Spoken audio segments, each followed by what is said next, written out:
Okay, Bismillah. So continuing where we left off, the entire process of knowing thyself and the spiritual path is a process of centering. So know that you are composed of circles, spheres of the self. That beneath a physical thing you are a mental noetic person. But that beneath your mind, beneath it all, at the very inmost center, there's something spiritual, invisible, ineffable, but real, the ground of yourself, the ground of your being. So I've put over here a picture of an engine. Why have I done that? So, well, if we think of this idea of the centers or the degrees of spheres, if you think of the idea of the heart, the human body is one of the most complex works of construction that we know, perhaps the most complex, the most fantastic. There are so many systems in the human body, so many things which are going on. I mean, even if you contemplate how profound it is to see, the mechanics of seeing, the mechanics of hearing, the mechanics of the muscular systems and what we can do, it's profound. Even more profound is that all of this, at its core, is generated by the most simple motion there is, a simple oscillation, up and down, up and down, in and out, in and out, in and out. What do I mean? I mean breathing.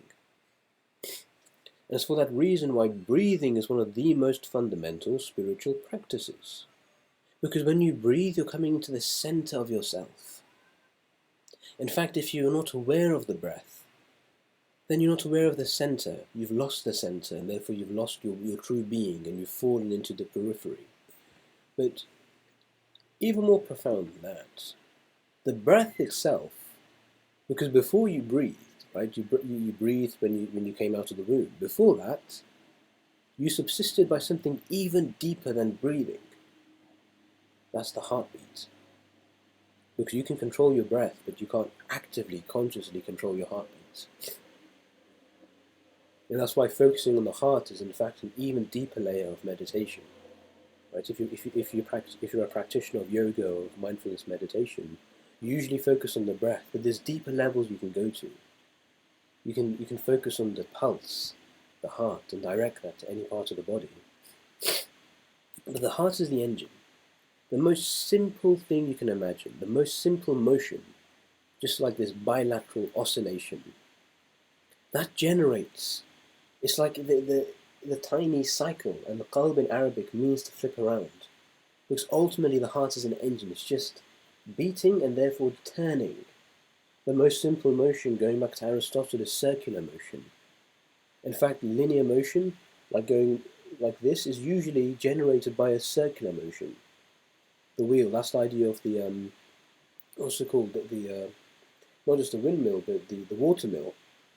Right, when the water blows a wheel and it turns around, but then that turning motion, using a clever system of axes and so on and so forth, can be translated into any other motion. Why am I saying all this? Because it makes sense. You're a circle. You turn, that's what you do. You spin around. The heart spins, it turns. And it turns then more complex systems. The center spins very quickly over there, if you can see. And as the center spins, the first circle around the center starts to spin. And then that turns the other circle, which turns the other circle. And in fact, the simple motion at the center turns the entire cosmos. And that is in fact ancient cosmology. The idea of the prime mover. That God is the source of all things, the one principle. God turns the stars around. And the stars turn the inner heavenly spheres around and around and around and around. And that turns the moon around the earth, and everything's going all around the earth. That's exactly what you're seeing on the right over here. And all these more and more complex motions ultimately cause all the generation and corruption which you see before you. Where did the ancients get this fantastical idea from? Well, from you. Because that's what you do. That's what the heart does. And if that's the way you work, the heart spinning more and more complex things, well, it makes sense that that's the way the universe would work. especially if you believe that you are the universe in a deep sense.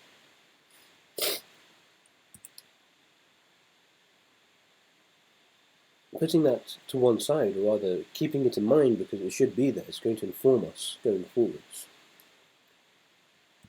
You have an engine, right? The center is the engine, like a car as well. To my understanding, I'm not an engineer or a mechanic, but I think a car basically works the same. Where at the very core of it, at the core of the engine, there's a circular motion. And again, through a clever series of mechanics, this very simple motion, which is just something spinning around really quickly, that's translated into the other motions of the wheels, and the wheels can be turned, and before you know it, you have a car which can drive. What that means is, I mean, when you yourself drive, the only thing you really need to focus on is the engine, and I suppose steering, because steering is about how to direct the power. There's many things going on there, but you just focus on the center. As human beings, there's many more things than we can even conceive going on inside the body, and there's no way we could manage them consciously. There's no way.